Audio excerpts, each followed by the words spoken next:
Hi, it's Mike again, and this is going to wrap up the Atlantis STS-79 dock-to-mirror display in 1/144th scale. So let's go take a look. And I must say I'm really glad this puppy's done. I put it on this rotating stand so you can see it from different angles.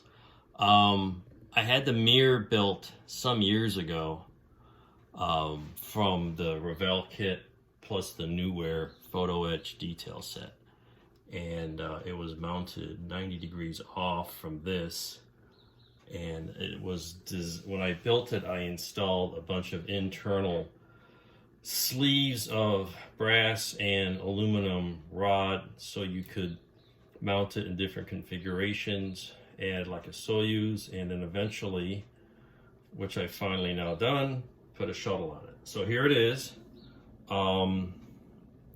It's at this odd angle. That's how they docked it to minimize interference with the solar arrays.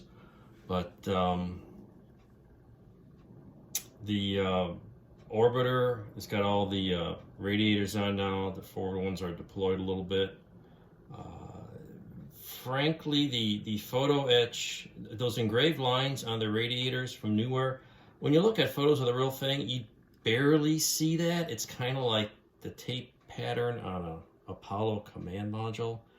You barely see it. It's there, and I think maybe if I did not have embossed the foil, it's bare metal foil, aluminum shade, into those grooves, it might have been a little better effect. I think it's just a little much. But anyway, the whole thing has got, it's like 90% there. The little crossovers on the payload bay to the inside, they're the same shape. He gives you like a couple dozen. There's a dozen on each side of two different types, but they're the same shape in the photo etch. So I just painted them different colors to kind of match what you see.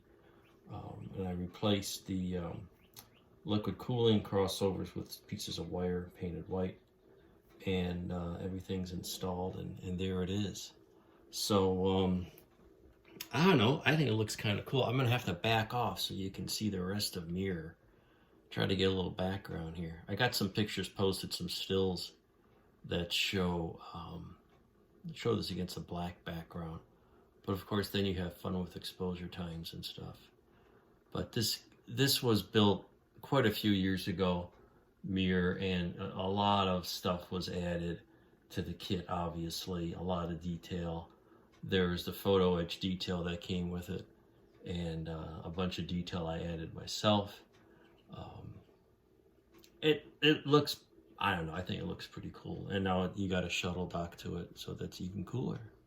So I hope you enjoyed this series of building space shuttles. Now I'm gonna go off and write it all up in another space and miniature book. Actually, I've got one from some years ago, but it's getting on 30 years old, and there's a lot happened in the hobby world and in the shuttle program, which of course is wrapped up for about 10 years now. So there's a story to be told there, and I need to update my book, so I'm going to get to work on that to share all this research and information and modeling craziness with all you folks out there. So hope you enjoyed that again. Thanks for watching, and we'll do something like this again in the future. Take care, happy modeling, stay safe. Bye now.